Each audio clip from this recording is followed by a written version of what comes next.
الحمد لله الحمد لله رب العالمين والصلاة والسلام على رسوله رحمة للعالمين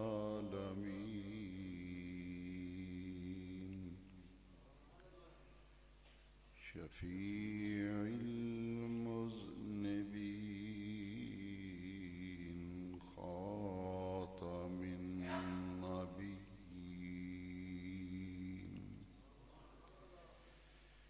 سيد الأولين والآخرين سيدنا ومولانا محمد رسول رب العالمين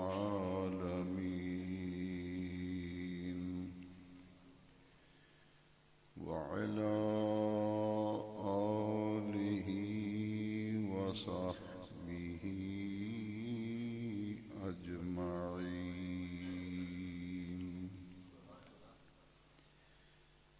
أما بعد فأعوذ بالله من الشيطان الرجيم. بسم الله الرحمن الرحيم.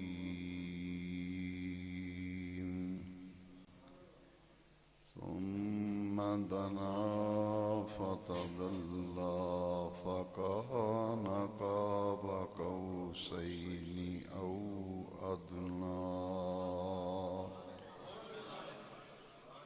صدق الله مولانا العظيم. إن الله وملائكته يصلون على النبي يا أيها الذين آمنوا صلوا عليه وسلموا تسليما. الصلاة والسلام عليك يا سيدي يا رسول الله وعلى آلك وأصحابك يا سيدي يا خاتم النبيين.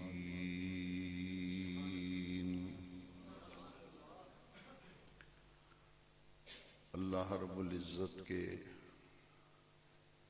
فضل و کرم اور لطف و احسان سے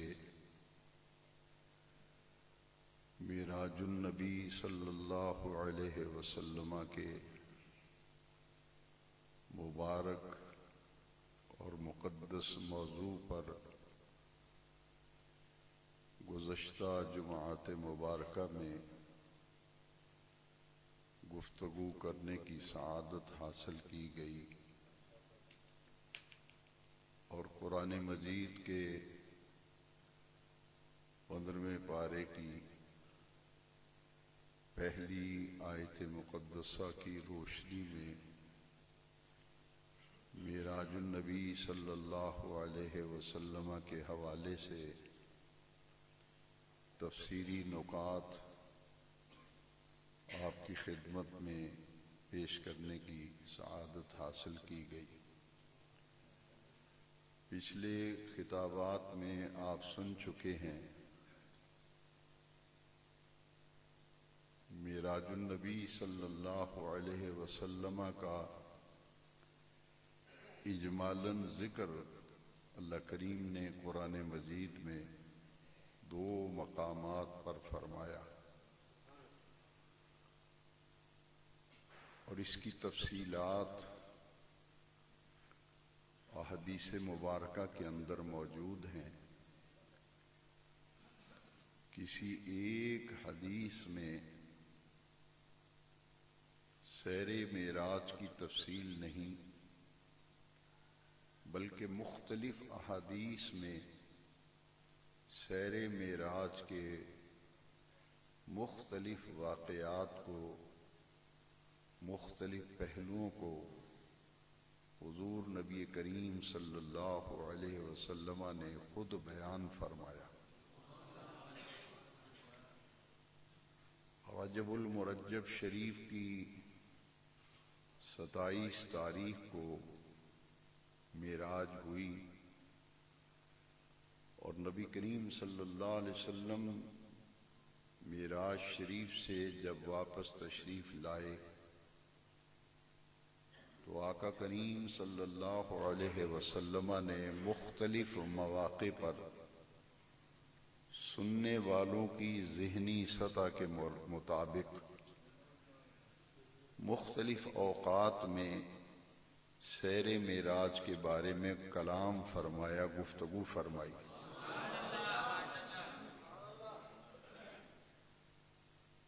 اس سیر معراج کا آغاز، اس کی ابتدا مکہ مکرمہ میں ہوئی، اور نبی کریم علیہ السلام نے معراج شریف پہ روانگی کے حوالے سے جو ارشادات خود بیان فرمائے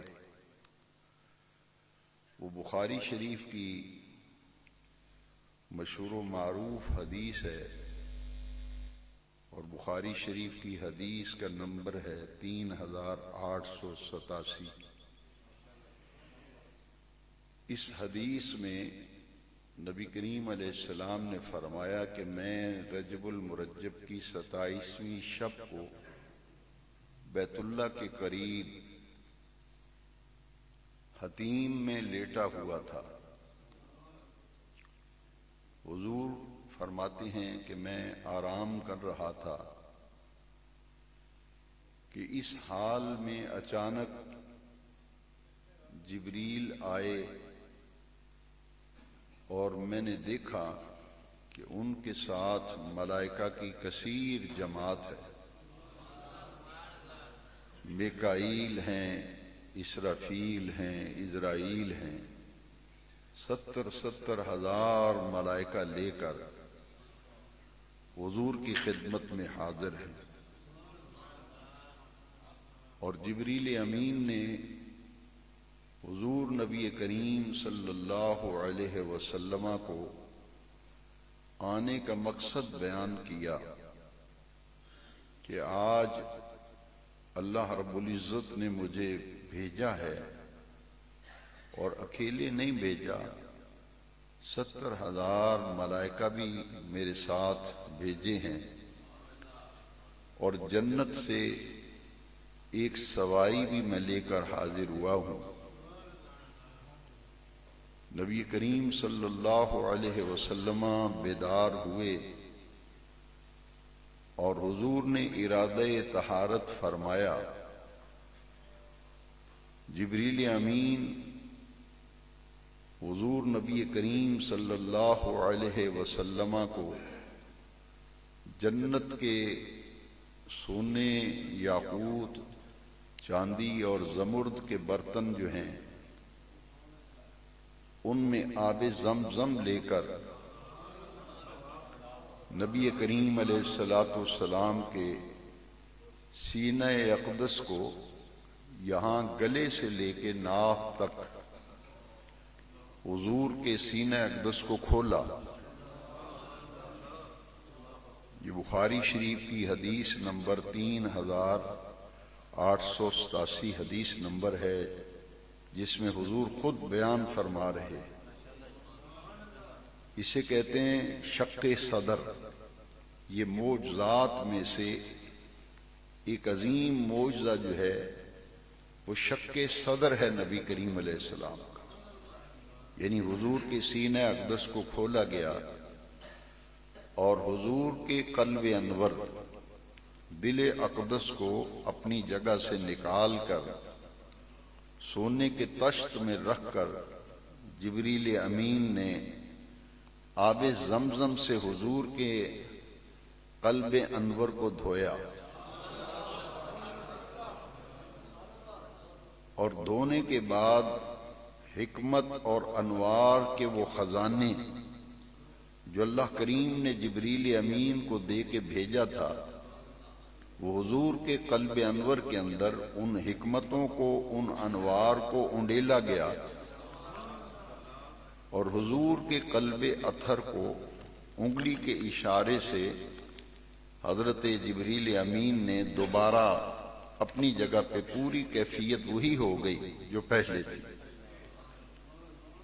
یہ شق صدر جو ہے یہ انگلی سے ہوا تھا، انگلی کے اشارے سے حضور کا سینہ کھولا گیا، پھر دل اطہر کو حضور کے قلب اطہر کی جگہ پہ رکھ دیا گیا، اور حضور جب شق صدر کا واقعہ پیش آیا، قلب اطہر کو دھویا جا رہا تھا، تو حضور جبریل امین سے ہم کلام تھے اور گفتگو فرما رہے تھے۔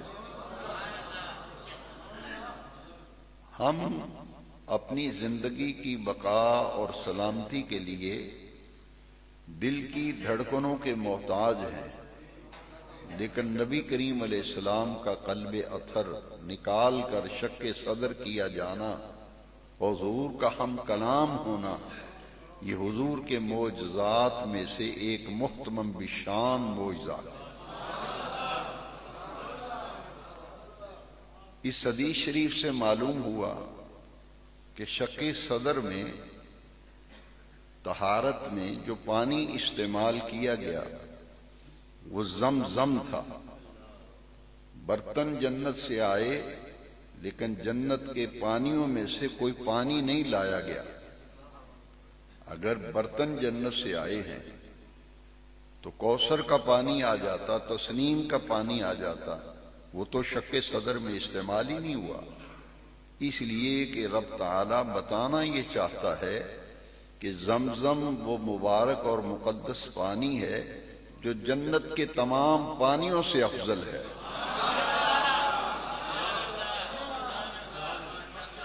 ائمہ محدثین نے اس کی باقاعدہ تصریح فرمائی کہ آب زمزم کا استعمال کیا جانا، اس میں یہ حکمت تھی تاکہ ہر کسی کو خبر ہو جائے، علم ہو جائے کہ زمزم جو ایک نبی اللہ کے قدموں کا بوسہ لے کر چشمہ جاری ہوا ہے، اس کی عظمت کا یہ مقام ہے کہ وہ جنت کے تمام پانیوں سے افضل ہے۔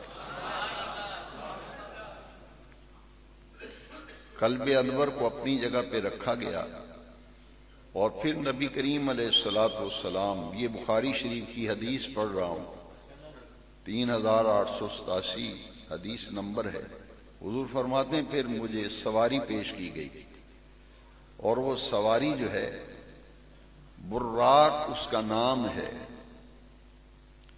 اور براق یہ برق سے مبالغے کا صیغہ ہے۔ برق کہتے ہیں بجلی کو، اور برق سے براق مبالغے کا صیغہ ہے، یعنی نبی کریم علیہ السلام فرماتے ہیں، اسی حدیث میں ہے بخاری کی، کہ اس کی رفتار کا یہ عالم تھا کہ حد نگاہ پر دوسرا قدم رکھتا تھا۔ براق پہ حضور کو سوار کیا گیا، اور نبی کریم علیہ السلام کی سواری جو ہے، جبریل امین جو ہیں انہوں نے رقاب تھامی اور میکائیل نے لگام پکڑی، اور حضور کو براق پہ سوار کر کے صحن حرم سے، مکہ مکرمہ سے نبی کریم علیہ السلام کی سواری جو ہے وہ روانہ ہوئی۔ یہ حدیث شریف جو میں نے آپ سے عرض کی ہے، اس حدیث شریف میں یہ مضمون ہے۔ اور پھر نبی کریم صلی اللہ علیہ وسلم فرماتے ہیں کہ مجھے براق پہ سوار کیا گیا، مجھے براق پہ سوار کیا گیا، اور اگلی حدیث شریف، چونکہ آج کے خطاب جمعہ میں معراج النبی صلی اللہ علیہ وسلم کے صرف وہی پہلو میں آپ کو بیان کروں گا، سناؤں گا جو ذخیرہ احادیث کے اندر موجود ہے۔ یہ تو بخاری کی حدیث تھی، اب مسلم شریف کی حدیث شریف جو ہے وہ میں آپ کی خدمت میں عرض کرتا ہوں۔ اس حدیث کا نمبر جو ہے وہ 2375 ہے، 2375 نمبر حدیث کا ہے، صحیح مسلم کی۔ حضور فرماتے ہیں جب براق پہ میں سوار ہو گیا تو آنے واحد میں ہم ایک ایسی جگہ پہنچے جہاں کھجوروں کے باغات تھے، کھجوروں کے باغات تھے۔ حضور فرماتے ہیں جب میں وہاں پہنچا تو جبریل امین نے عرض کی، یا رسول اللہ صلی اللہ علیہ وسلم سواری سے نیچے تشریف لائیے، اس جگہ کا نام یثرب ہے اور آپ ہجرت فرما کر یہاں تشریف لائیں گے، یہی آپ کی قیام گاہ ہوگی، یہی آپ کا مسکن ہوگا، لہذا یہاں تشریف لا کر اللہ کریم نے اس جگہ میں جو برکتیں رکھی ہیں کہ آپ کی ہجرت گاہ اسے بنا دیا ہے، تو 2 نفل پڑھ کے ان برکتوں کی تکمیل فرما دیجیے۔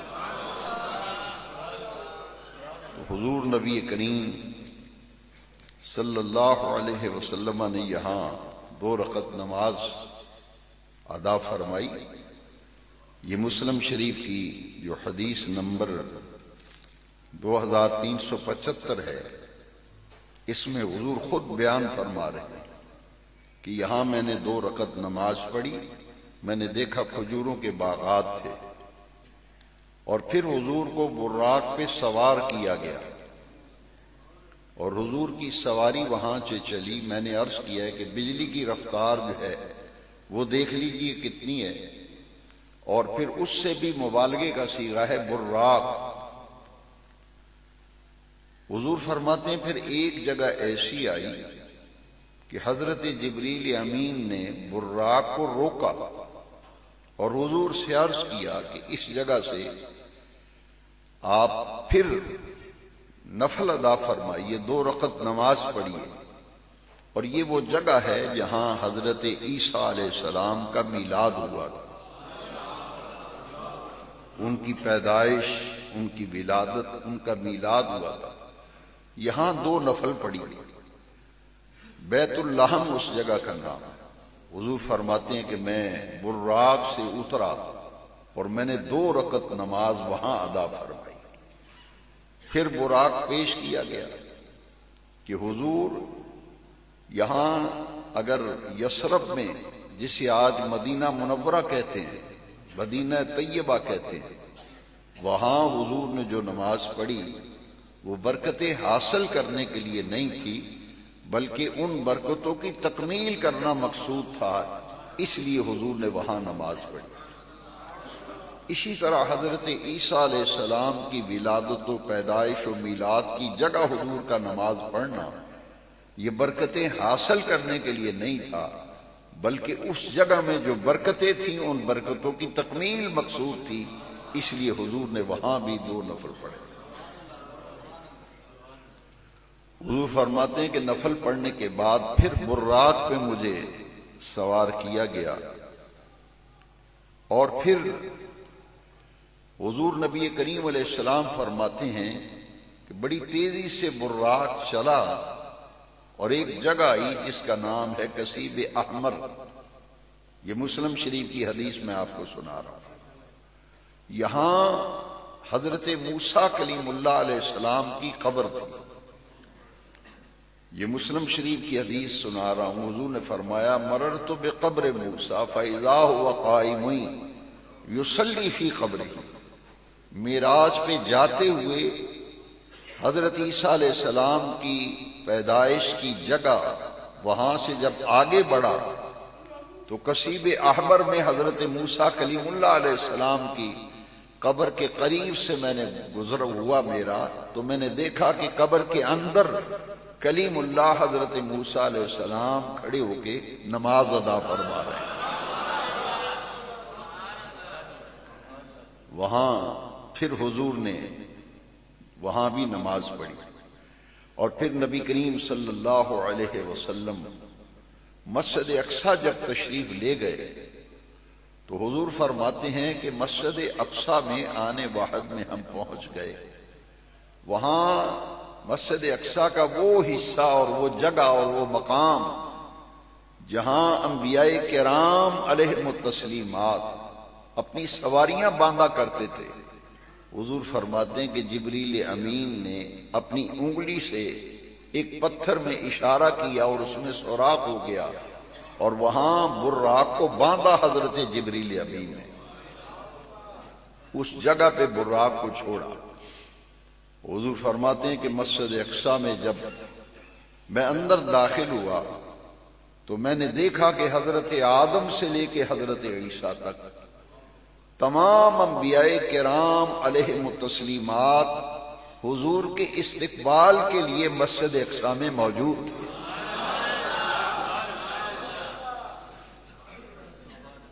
نبی کریم علیہ السلام پر سلام پیش کر کے حضور کا استقبال کیا گیا۔ حضرت ابراہیم علیہ السلام نے جو حضور کے استقبال کے وقت سلام پیش کیا، السلام علیکہ یا اول، السلام علیکہ یا آخر، السلام علیکہ یا حاشر، السلام علیکہ یا عاقب، تو سلامی دی گئی، سلام پیش کیا گیا۔ حضور فرماتے ہیں، یہ مسلم شریف کی وہی حدیث جو ہے 2375 نمبر حدیث، حضور فرماتے ہیں جب میں اندر داخل ہوا تو میں نے دیکھا کہ انبیاء کرام علیہم التسلیمات صفیں باندھ کر سیدھے ہو کھڑے ہیں صفوں کے اندر، صف در صف، 1,24,000 کم و بیش انبیاء کرام علیہم التسلیمات اور 315 مرسلین اعظام وہاں سب بستہ کھڑے ہیں، صفیں باندھے ہوئے۔ مصلی امامت جو ہے وہ خالی ہے، اور ہر نبی، ہر رسول، ہر پیغمبر یہ دیکھ رہا ہے کہ مصلی امامت خالی ہے، تو دیکھیے آج کون یہاں امامت کرائے گا۔ تو یہ حدیث شریف جو ہے اس میں ہے، نبی کریم علیہ السلام نے فرمایا کہ جبریل امین آگے بڑھے اور آگے بڑھ کر حضور کا دست اقدس تھاما، اور نبی کریم علیہ السلام کا دست اقدس مؤدبانہ انداز میں پکڑ کر کے حضور سے عرض کی، التجا کی، درخواست کی، تفضل یا رسول اللہ صلی اللہ علیہ وسلم، آقا تشریف لائیے، مصلی امامت کو رونق و زینت بخشیے، اور ان 1.25 لاکھ انبیاء کرام کو 315 رسولوں کی امامت فرما کر نماز پڑھائیں۔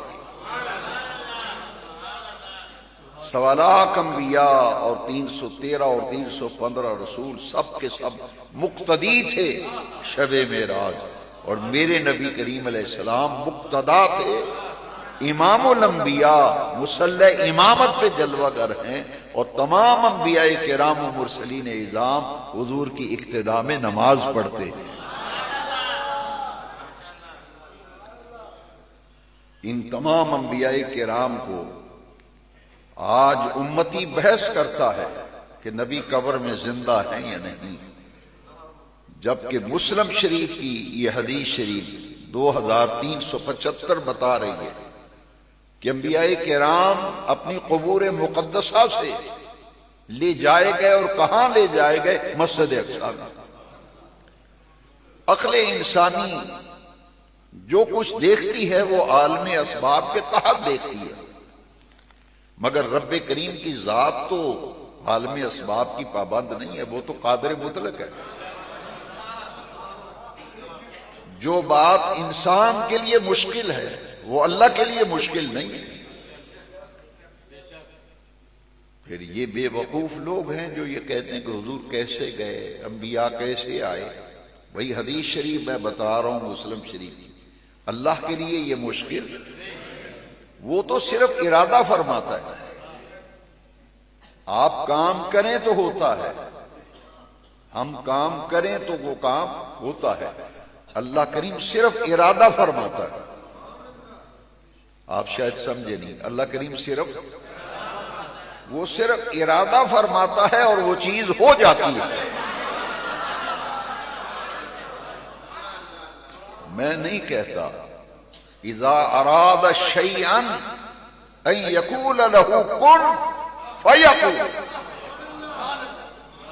اللہ صرف ارادہ فرماتا ہے، اللہ صرف کسی بات کا، کسی کام کا صرف اللہ ارادہ فرما لے تو رب فرماتا ہے کن، ہو جا، فیکون، وہ چیز ہو جاتی ہے۔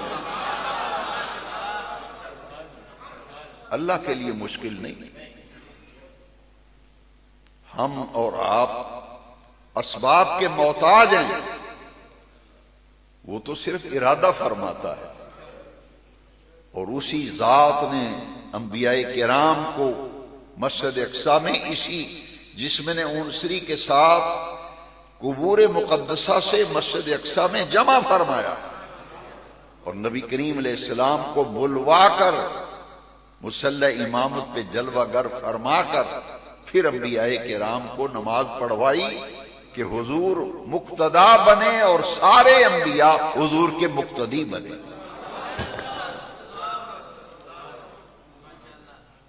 آج جو لوگ دین کے دشمن ہیں، دین کے باغی ہیں، وہ یلغار کرتے ہیں دین اسلام پہ اور کہیں گے جی یہ بھی صاحب کتاب ہے، وہ بھی صاحب کتاب ہے۔ ان کی عقل کام نہیں کرتی، وہ سب صاحب کتاب تو نبی آخر الزماں کے پیچھے نماز پڑھ رہے ہیں۔ موسیٰ کلیم اللہ علیہ السلام پر تورات اتری تھی، حضرت عمر رضی اللہ تعالیٰ عنہ تورات پڑھ رہے ہیں، تورات پڑھ رہے ہیں، حضور تشریف لے آئے، فرمایا اے عمر کیا کر رہے ہو؟ حضرت عمر فاروق اعظم رضی اللہ تعالیٰ تورات کا مطالعہ کر رہے ہیں جو حضرت موسیٰ پہ نازل ہوئی۔ تو عرض کی حضور میں تورات پڑھ رہا ہوں جو حضرت موسیٰ پہ اتری۔ میرے آقا کریم علیہ السلام کا چہرہ اقدس سرخ ہو گیا، جلال سے سرخ ہو گیا۔ فرمایا اے عمر تم قرآن کے ہوتے ہوئے تورات پڑھتے ہو؟ تورات کے احکام منسوخ ہو گئے، وہ صرف بنی اسرائیل کے لیے نازل ہوئی تھی، قیامت تک کے لیے پوری امت محمدیہ کے لیے اب کتاب ہدایت جو وہ صرف قرآن مجید ہے۔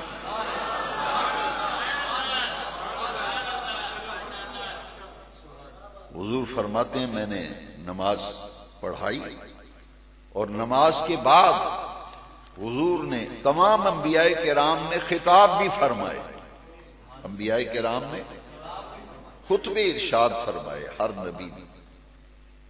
حضرت ابراہیم علیہ السلام نے جو بیان کیا، تقریر فرمائی، واعظ کیا کہ اللہ کا شکر ہے جس نے مجھے خلیل بنایا۔ موسیٰ کلیم اللہ کہتے ہیں رب کا شکر جس نے مجھے کلیم بنایا۔ سب سے آخر میں پھر صدارتی خطاب آخر میں ہوتا ہے، جب اس لیے شب معراج حضور کے امام الانبیاء ہونے والی شان کو ظاہر کیا گیا اور حضور کے خطیب الانبیاء ہونے والی شان کو بھی شب معراج ظاہر کیا گیا۔ یہ تو 1.25 لاکھ انبیاء کے امام ہیں، 1.25 لاکھ انبیاء کے خطیب ہیں، 313 رسولوں کے بھی امام ہیں اور ان کے خطیب بھی ہیں۔ حضور نے فرمایا ٹھیک ہے آدم صفی اللہ ہیں، موسیٰ کلیم اللہ ہیں، عیسیٰ کلمت اللہ ہیں، ٹھیک ہے، لیکن سن لو انا حبیب اللہ، میں اللہ کا حبیب ہوں،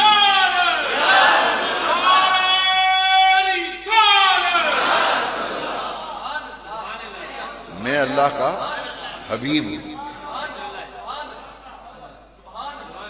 جب حضور نے خطاب فرمایا تو پھر نبی کریم صلی اللہ تعالی علیہ وبارک وسلم فرماتے ہیں، یہ میں صرف حدیثیں آج سنا رہا ہوں اور جتنی بات حدیث میں ہے صرف اتنی بتا رہا ہوں، جو دوسری کتب کے اندر معراج کے واقعات ہیں ان کو آج میں بیان نہیں کر رہا، کیونکہ وہ احادیث بخاری اور مسلم کی تیسری حدیث سنو ذرا بخاری شریف،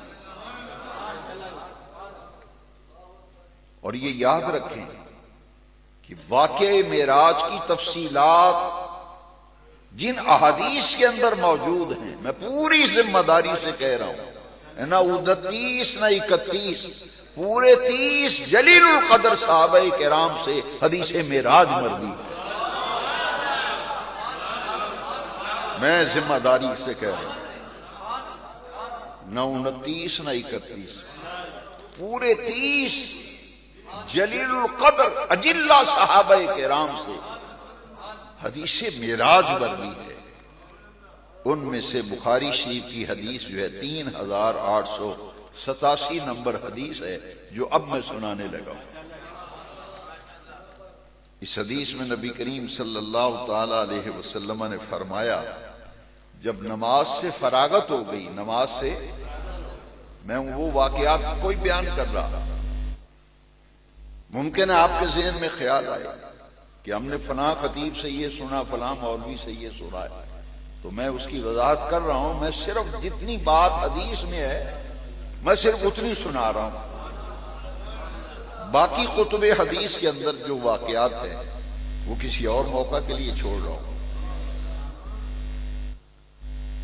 تمام شکوک و شبہات ختم ہو جائیں گے، مدلل اور دلائل کے ساتھ بات کرتا ہوں، کچی پلی بات میں کرتا ہی نہیں۔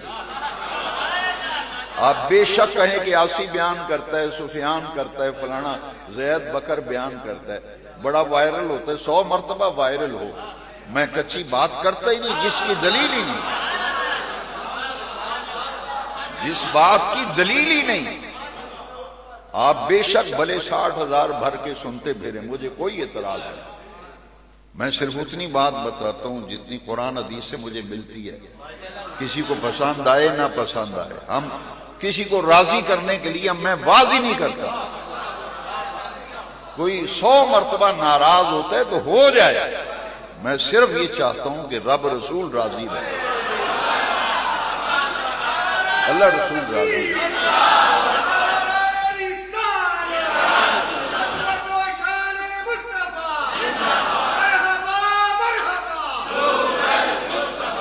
3887 نمبر حدیث ہے، حضور فرماتے ہیں ثم اورج بی، یہ بخاری کے لفظ ہیں جہاں سے معراج کا لفظ نکلا ہے، قرآن میں اس کے لیے سیر کا لفظ آیا ہے، پچھلے جماعت میں وضاحت کر چکا ہوں، وہ ایک بات کو بار بار دہراتے رہنا اچھا نہیں، کیونکہ آپ تو ماشاءاللہ ہر بیان سنتے ہیں۔ قرآن میں اس کے لیے کیا لفظ آیا ہے؟ یہ حضور کی سیر ہے، معراج کا لفظ ہم نے حدیث سے لیا ہے۔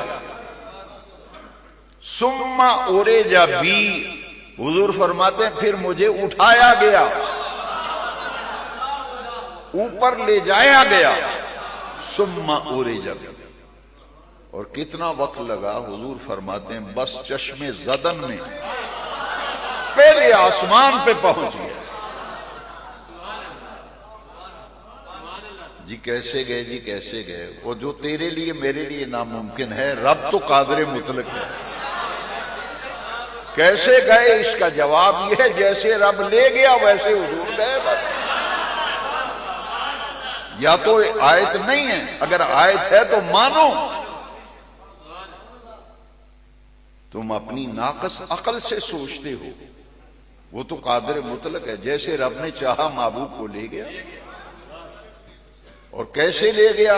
فرمایا چشم زدن میں پہلا آسمان آ گیا، اور پہلے آسمان پر نبی کریم علیہ السلام فرماتے ہیں میرے استقبال کے لیے حضرت آدم علیہ السلام پہلے آسمان پہ موجود ہیں. یہ حضور کے جانے پہ روتا ہے، یہاں تو آدم بھی آسمان پہ پہنچے ہوئے ہیں. یہ حقہ پی کے کہتا ہے جی حضور کیسے گئے. یہاں تو پہلے آسمان میں بخاری شریف کی حدیث نمبر 3887 حضور فرماتے ہیں پہلے آسمان پہ پہنچا تو حضرت آدم علیہ نبینا علیہ السلام استقبال کے لیے پہلے سے موجود تھے. پھر حضور فرماتے ہیں دوسرے آسمان پر دو انبیاء کرام دوسرے آسمان پہ پہلے سے موجود تھے، حضرت یحییٰ علیہ السلام اور حضرت عیسیٰ علیہ السلام. حضرت یحییٰ اور حضرت عیسیٰ علیہ السلام، یہ دو نبی دوسرے آسمان پر حضور کا استقبال کرتے ہیں. اور حضور فرماتے ہیں پھر چشم زدن میں تیسرے آسمان پر مجھے لے جایا گیا. تیسرے آسمان پر حضور فرماتے ہیں کہ انبیاء کرام میں سے اولو العزم پیغمبر حضرت یوسف علیہ السلام تیسرے آسمان پر میرے استقبال کے لیے موجود تھے، انہوں نے میرا استقبال کیا. بخاری شریف کی حدیث 3887 نمبر حدیث میں ہے کہ تیسرے آسمان پر حضرت یوسف علیہ السلام استقبال کے لیے کھڑے ہیں، اور چوتھے آسمان پر اولو العزم پیغمبر حضرت ادریس علیہ السلام استقبال کے لیے موجود ہیں.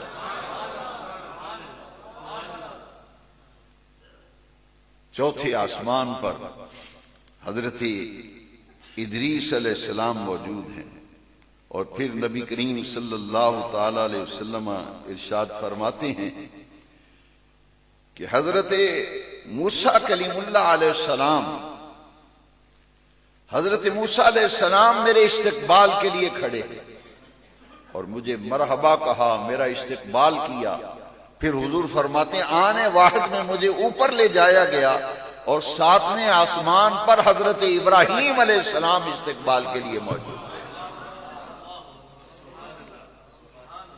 ہر آسمان پر اللہ تبارک و تعالی نے اپنے محبوب کریم علیہ السلام کے استقبال کے لیے انبیاء کرام کو پہلے سے کھڑا کیا ہوا. پھر حضور فرماتے ہیں کہ ساتویں آسمان سے جب اوپر کی طرف گیا تو مقام آ گیا سدرۃ المنتہا. سدرہ کہتے ہیں بیری کے درخت کو، اور منتہا کہتے ہیں بارڈر، سرحد. اور یہ ٹھکانہ ہے جبریل امین کا. کوئی ٹیوانے میں رہتا ہے، کوئی کری والا میں. جبریل کہاں رہتا ہے؟ سدرہ پہ. کوئی امان ٹاؤن رہتا ہے، کوئی بحریہ ٹاؤن رہتا ہے. قرآن اور حدیث کے گہرے مطالعے کے بعد جبریل کا ٹھکانہ ہے سدرہ. اسی لیے میرے آقا کو کہتے ہیں صاحب معراج اور جبریل کو کہتے ہیں صاحب سدرہ. سدرۃ المنتہا پہ حضور تشریف لے گئے. یہ بخاری شریف کی حدیث 3887 نمبر حدیث ہے جو میں نے آپ سے عرض کی.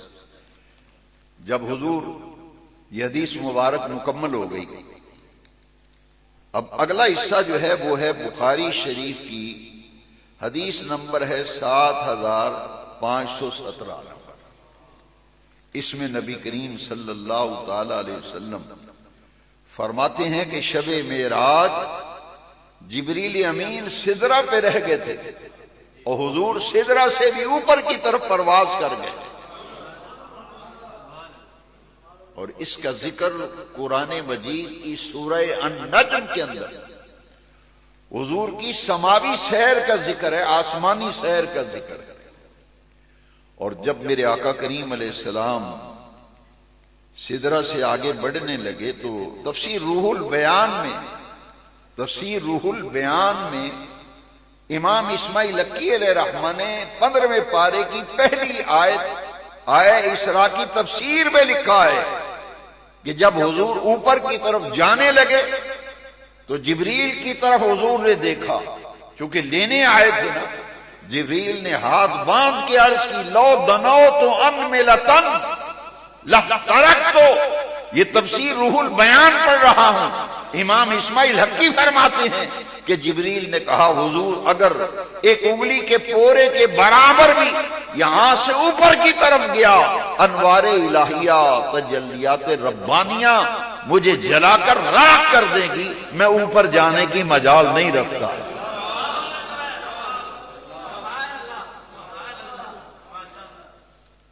جبریل وہاں رہ گئے،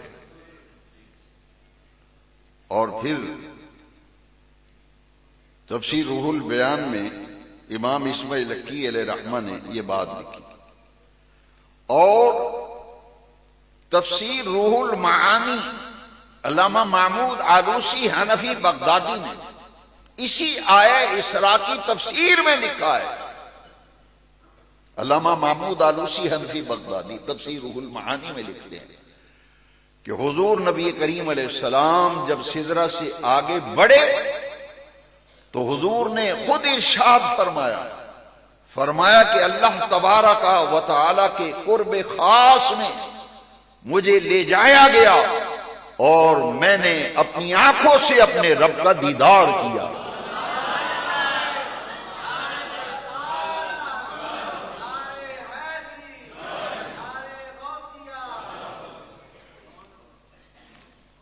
اور قرآن مجید میں اللہ کریم نے حضور کو جو اللہ کی زیارت و دیدار ہوئی اس کا ذکر سورہ نجم کے اندر آیا۔ آیت کریمہ سنیے قرآن مجید کی، وَلَقَدْ رَآهُ نَزْلَةً أُخْرَىٰ، یہ شب معراج میرے آقا کریم علیہ السلام نے اپنے رب کو دوسری مرتبہ دیکھا، دو مرتبہ رب کا دیدار ہوا نبی کریم علیہ السلام۔ اور علامہ محمود آلوسی حنفی بغدادی نے ایک بڑی پیاری بات لکھی ہے کہ اللہ کریم نے حضرت موسیٰ کلیم اللہ سے دو مرتبہ کلام فرمایا۔ کتنی مرتبہ؟ حضرت موسیٰ کلیم اللہ سے دو مرتبہ کلام فرمایا، اور اپنے محبوب کریم علیہ السلام کو دو مرتبہ عرش والے رب نے اپنا دیدار اور اپنی زیارت عطا فرمائی، ایک شب معراج سر کی آنکھوں سے، اور ایک مرتبہ میرے نبی کریم علیہ السلام نے دل کی آنکھوں سے رب کا دیدار کیا۔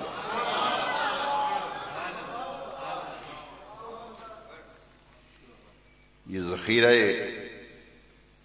احادیث میں جو معراج شریف کی تفصیلات ہیں وہ میں نے آپ سے عرض کی۔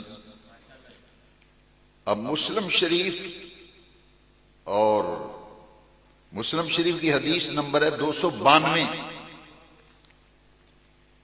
292 نمبر حدیث ہے مسلم شریف میں۔ حضرت ابو ذر غفاری رضی اللہ تعالی عنہ، حضرت عبداللہ بن شفیق حضرت ابو ذر غفاری سے کہتے ہیں، کیونکہ یہ تابعی ہیں، یہ کیا ہیں؟ ابو ذر صحابی ہیں، تابعی ہیں نا، صحابی سے کہتے ہیں اگر میری حضور سے ملاقات ہوتی،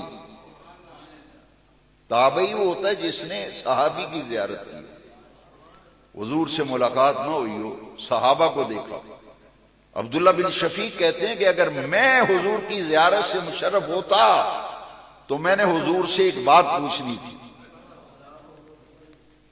یہ مسلم شریف سے حدیث سنا رہا ہوں، 292 نمبر حدیث ہے۔ تو حضرت ابو ذر غفاری کو بڑا تعجب ہوا، بڑا فرمایا اگر تہاڈی ملاقات ہوندی تو تساں کی پوچھنا سی؟ اگر تہاڈی ملاقات ہوندی نبی پاک نے، تسیاں تو میں گل پوچھنی، تساں کی پوچھنا سی؟ فرماتے ہیں میں نے یہ پوچھنا تھا کہ آقا شب معراج آپ نے رب کی زیارت کی یا نہ کی؟ شب معراج زیارت کی یا نہیں کی؟ دیدار الہی بھی ہوا تھا یا نہیں ہوا تھا؟ یہ میں نے حضور سے پوچھنا تھا۔ ابو ذر غفاری فرماتے ہیں مسلم شریف حدیث نمبر 292، فرمایا ہاں یہ بات تو میں نے حضور سے پوچھی تھی.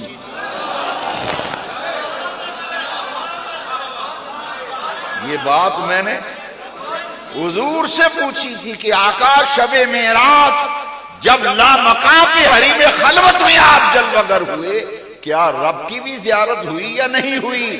میرے آقا نے فرمایا ہاں ابو ذر، میں نے نور کو دیکھا، میں نے رب کی زیارت کی. شارحین حدیث نے لکھا کہ حضور نے فرمایا اللہ نے مجھے اپنے نور سے تخلیق کیا ہے، میں نے اپنے رب کے نور کو، انوار کو دیکھا. رأیت ربی فی احسن صورت، میں نے اپنے رب کے جلووں کو بڑی احسن صورت پر دیکھا.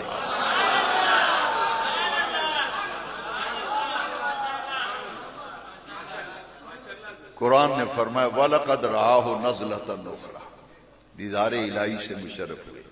5 منٹ زیادہ ہو جائیں، کوئی اعتراض تو نہیں؟ باہر جا کے ریکارڈ نہ لایا جائے. سردار محمد ویکھے پھر آج جمعہ لیٹ ہو گئی. اللہ لو جی آخری حدیث، زیادہ وقت نہیں لیتا کیونکہ میں آج ارادہ کر کے آیا تھا کہ صرف معراج شریف کی وہ باتیں جو سیاستہ میں ہیں میں صرف وہ آپ کو سناؤں.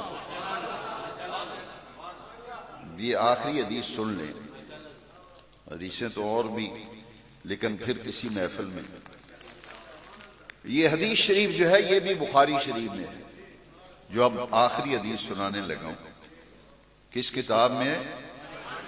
اس کا نمبر ہے 7517 نمبر 7517 نمبر حدیث. حضور فرماتے ہیں کہ جب میں حریم خلوت میں، پچھلی حدیث میں آپ سن چکے ہیں حضرت ابو ذر غفاری کہ حضور فرماتے ہیں میں نے رب کو دیکھا، میں نے رب کی زیارت کی. علامہ محمود آلوسی حنفی بغدادی نے تفسیر المعانی میں بھی اسے نقل کیا. حضور فرماتے ہیں، یہ بخاری کی حدیث جو ہے جس کا نمبر میں نے آپ کو بتا دیا، فرماتے ہیں امت کے لیے 50 نمازیں مجھے ملی. یہ کس کتاب میں ہے؟ بخاری شریف کی. 50 نمازیں. اللہ اکبر.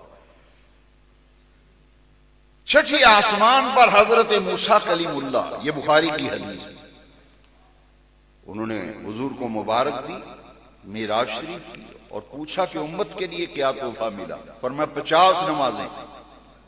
اور کہا کہ آپ کی امت تو نہیں پڑے گی 50، غفلت کا شکار ہوگی، سستی کرے گی، وہ نہیں پڑھ پائیں گے، کچھ کم کرائیے. اور جو جملے کہے نا حضرت موسیٰ نے، آپ کے لیے دروازے کھلے ہیں، آپ کے لیے دروازے، جائیے تشریف لے جائیے، اپنے رب سے عرض کیجئے، آپ کا رب بڑا کریم ہے. حضور تشریف لے گئے. 5 نمازیں کم ہو گئی، 45 رہ گئی. موسیٰ کلیم اللہ نے پھر کہا یہ نہیں پڑھیں گے، پھر جائیے. علی ھذا القیاس 9 مرتبہ حضرت موسیٰ نے حضور کو بھیجا، تخفیف کرائیے، تخفیف کرائیے، تخفیف، یہ زیادہ ہے نہیں پڑھ سکے. جب آخری مرتبہ حضور تشریف لے گئے تو 45 نمازیں معاف ہو چکی تھی. 5 نمازیں. شب معراج امت کے لیے جو تحفہ ملا وہ 5 وقتہ نماز ہے. 5 وقتہ نماز، یہ تحفہ معراج ہے. موسیٰ کلیم اللہ نے پھر، صحیح بخاری کی حدیث ہے، خطیبانہ کے آسرائی نہیں، بخاری کی حدیث. موسیٰ کلیم اللہ کہتے ہیں 5 بھی زیادہ ہیں، 5 بھی. انبیاء کو علم تھا کہ یہ لوگ کیا عشر کریں گے نماز کا، پھر جائیے، پھر جائیے، کچھ اور کم.